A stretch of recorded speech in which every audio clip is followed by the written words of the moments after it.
Today, I'm testing Perplexity for authors. I'm testing it on premise, on an outline. Can it actually write a chapter or a story? First up, the hardest part of any writing project, the idea. I want a story premise, something simple, something where a librarian accidentally discovers a global conspiracy hidden in the Dewey Decimal System. Okay, it's generating. Let's see if this is a potential bestseller. Perplexity, even on the free version, is very quick. Title, The Code of Silence. I don't hate it. When mild-mannered librarian Eleanor Vell catalogs a recently donated collection of antique books, she notices something strange, a small discrepancy in the dual decimal number. I like that we have some characterization and we also have already something out of the ordinary in this person's world. That's great for stories, in my opinion. It's not just a typo. The numbers form a hidden pattern across libraries worldwide. Cool, we have a global conspiracy, great for thrillers. Upon digging deeper, Eleanor realizes the classification system itself might have been subtly altered over decades to conceal coded information. This is a story I'd like to read. Metadata that points to secret financial transactions, erased historical records, and suppressed knowledge. As Eleanor connects with other librarians who've noticed similar oddities, okay, so we have this growing conspiracy, we have some other characters involved. She learns they're being targeted. A shadow organization known as the Indexers, descendants of early information theorists, I guess information theorists are better than ancient alien theorists, will stop at nothing to preserve the silence of the stacks. It's almost humorous, really, but again, I'm not hating this. Each discovery Eleanor makes puts her closer to revealing how global power brokers have engineered the world's knowledge systems to control truth itself. All right, now we have this almost Illuminati type conspiracy. I don't know if it's a low stakes thriller. It's kind of high stakes, but I like this. Yeah, it feels a little bit like Dan Brown-esque to me, and I love his books. With government archivists, AI coders, and rogue historians drawn into the chase, Eleanor must race against deletion, both digital and human, before the world's greatest secrets vanish forever in plain sight on library shelves. Okay, you know what? That's actually pretty decent. Need a second to process this level of vintage espionage. I'm actually surprised. I've used Perplexity mostly as an answer engine for information, but this is a really good premise, I think. It's got all the pieces that, in my opinion, make for a really gripping story. Okay, that's a solid starting point. But an idea is worthless without a map. A great outline is the difference between a novel and 30,000 words of confused rambling. We're taking that librarian and we're demanding a 3-act, 10-chapter outline for a Dewey Decimal disaster. Act 1 is the pattern of knowledge. We're inciting discovery. In Chapter 1, the title is The Quiet Library. In the hushed corridors of the small town Havershaw Public Library, librarian Eleanor Vell lives an orderly life, catalyzing dusty books. A rare collection donation, early philosophical manuscripts, reveals a bizarre cataloging anomaly. Certain books have inverted or meaningless Dewey Decimal tags. It's dismissed as a clerical error, but Eleanor's trained eyes spot mathematical precision behind the mistake. And we have a cliffhanger here. A patron she's never seen before, a pale man with no library card, asks if she's found the sequence yet. That's Chapter 1. Now, in 10 chapters, I don't know how long this will be. Each chapter is going to have to be pretty long in this story. But anyway, that's a problem for another day. Let's go down here to the end of the story, the Dawn Catalog. Months later, global networks slowly recover. Humanity awakens to open access archives rebuilt around a transparent, anonymous system Eleanor helped spark, the Vell Index. Libraries worldwide memorialize the event as the Silent Reset. Standing atop the ruins of her local library, Eleanor opens a package, a tattered library card marked 000.0, the beginning of knowledge. Final elevator drop twist. A postscript from Marcus hints the Dewey Decimal may have one code layer left unbroken. Okay, so we have a setup for a possible sequel or a series if this novel does well in the market. Here at the end, Perplexity is asking, would you like me to design a high-tension opening chapter draft next? Actually, yes, I would. Written in the style of the best-selling thrillers like The Da Vinci Code or I Am Pilgrim. Dan Brown wrote The Da Vinci Code. Perplexity, are you listening to me? So far, I think Perplexity is good for ideas and for information. We have the concept, we have the structure. Now the big question. Can Perplexity write a scene that doesn't make me want to pour a cup of coffee on my keyboard? We have our simple prompt, and now for the results. The Code of Silence, Chapter 1, The Quiet Library. Rain fell on Havershaw like a whisper. soft, steady, and secretive, as though the clouds were trying to keep something buried. Inside the public library, the world was perfectly still. Rows of shelves stood like sentinels in darkness, the faint hum of fluorescent lights echoing above them. It was closing time, but Eleanor Vale was still working, her cardigan draped over the back of the chair, her eyes scanning the narrow columns of numbers printed on the spine of a donated book. 398.241, Folklore, Myth, and Legend. Except the book wasn't folklore at all. It was a 19th century collection of economic treatises bound in cracked leather. Eleanor frowned, adjusting her glasses. Whoever cataloged this book decades ago had used a number that didn't even exist within the proper decimal range. That wasn't unusual. Librarians committed typos like everyone else. But when she checked the next book in the box, she saw the same anomaly. Then again in the next. Each label bore the same strange pattern. The final digit inverted, the spacing identical. The perfection of it unsettled her. She leaned closer, tracing the faded ink with her finger. 398.241 was written again, but this time the tail of the 9 curved oddly. Not printed, but added by hand. Eleanor's pulse quickened. She pulled open her laptop and typed the number into the American Library Association's backward catalog search. The screen populated with a dozen seemingly random titles. Alchemy manuals, coded naval diaries, and one book that made her pause. Index of Silence, a preliminary study, unpublished. Her pulse raced faster. That title shouldn't exist in any modern catalog. The building creaked. The rain intensified. She heard a faint sound, paper sliding against wood.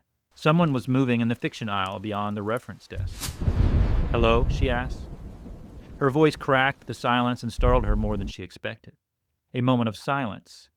Then a man's voice, low and careful. "You shouldn't be working this late." She turned toward the sound. A tall figure stood in shadows near the shelves, face obscured, hands clasped behind his back. Something about the stance felt rehearsed, almost military. "We're closed," Eleanor said softly. "I know." The man stepped forward just enough for the overhead light to catch his face. Sharp cheekbones, eyes calm. Too calm. "You found something. A pattern, perhaps?" She froze. "Excuse me." "The number sequence," he continued.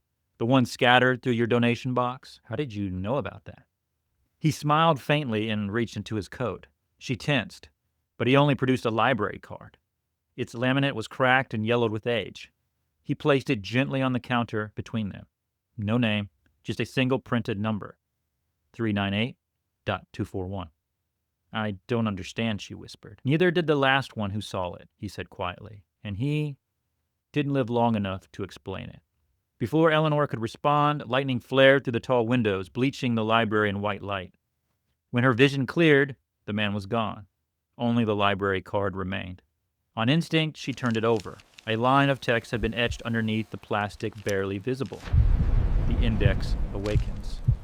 Eleanor stared at the card, trembling, the rain outside pounding against the glass as though trying to warn her, or cover what came next.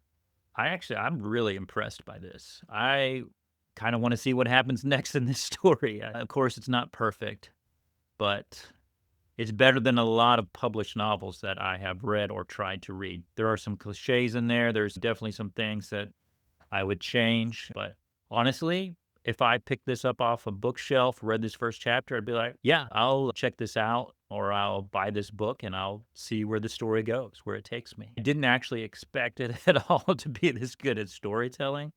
I'm going to ask it to write the rest of the story. I will show you what happens at the very end, the final product, give you my thoughts. We're going to move on to the next test. Let's see if Perplexity can write nonfiction. The answer engine should shine here, but I want to see if it can produce writer's quality nonfiction, not just a Wikipedia summary. So I'm asking it to write a nonfiction book called the Perplexity Book Blueprint. And it's supposed to be an action-oriented guide with advanced tips, tactics, and example prompts of how to write both novels and books with Perplexity AI. And man, did it deliver. It gave me a complete book, everything from the intro to the core framework, which is about controlling output with recursive evolution. The C stands for control. Now, Perplexity came up with all of this itself. C means control, and you begin by defining your voice, your vision, and your vessel. The O in core stands for outline.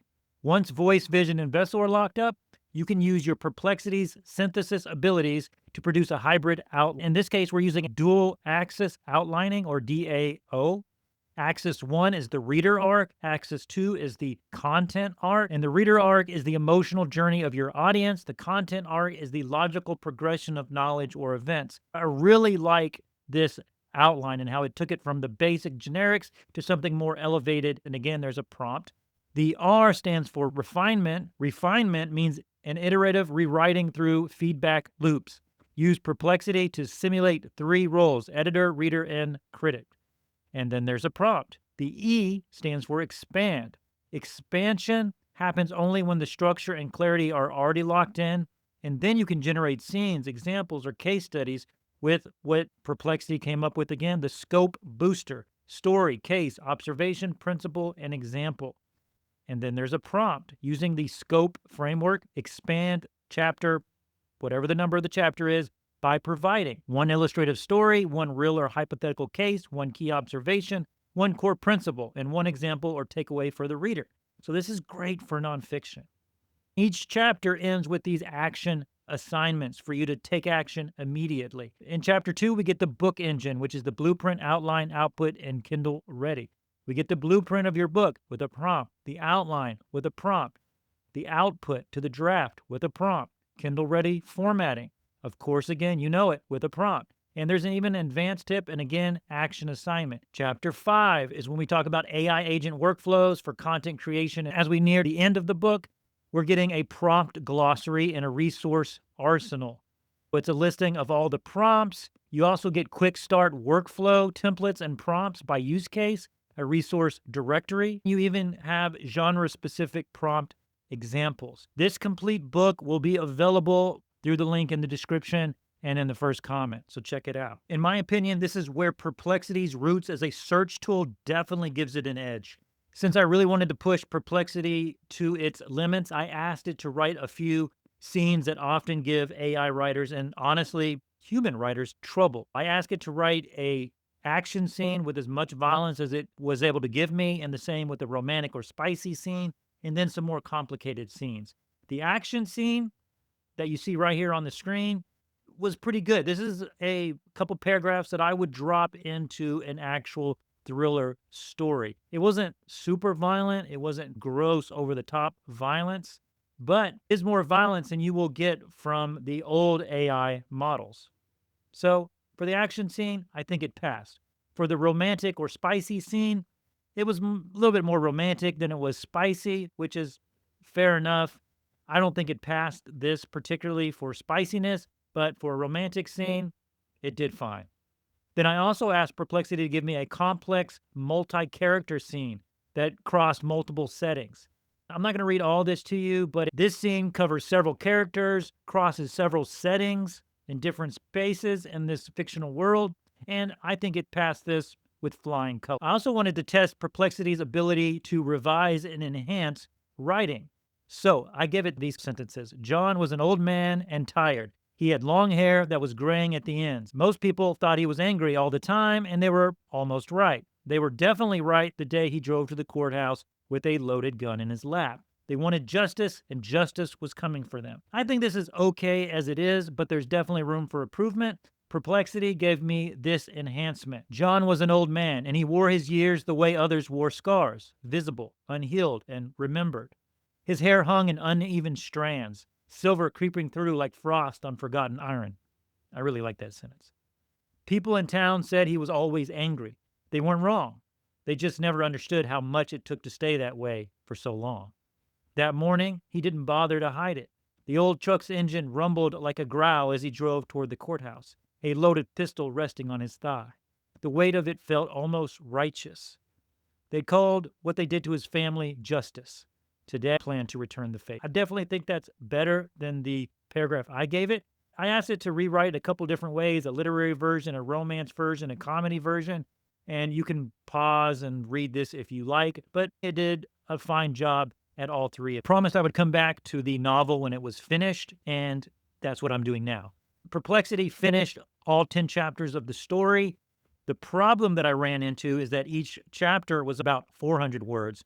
With some additional prompting, I was able to get chapter 1 to 800 words. But even if you take 800 words and times it by 10, if every chapter was 800, we're still only at 8,000. That's still too short to be even a novella. It's really a long short story at that point. Certainly not standard novel length, which is closer to 80,000. What I would do if I was starting this all over again, if I really wanted to expand this novel, I would break each chapter into about 4 scenes, generate one scene at a time. Each scene could be 400 to 800 words, and then you multiply that out, and suddenly you're closer to that standard novel. What I thought was really cool is that I never ran into any rate limits, which I definitely do in most other AI models. Hi, this is Christopher the next day, because that's how long it took me to get all these tests done.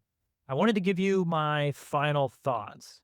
I'm genuinely impressed with Perplexity. It did a really great job of coming up with a premise, an outline. Even the storytelling itself, I think, was most impressive. I really didn't expect it to be that good. While it's not going to be my go-to AI platform for writing and storytelling, it certainly could be yours. Even on the free version, would I write a novel or a book with Perplexity?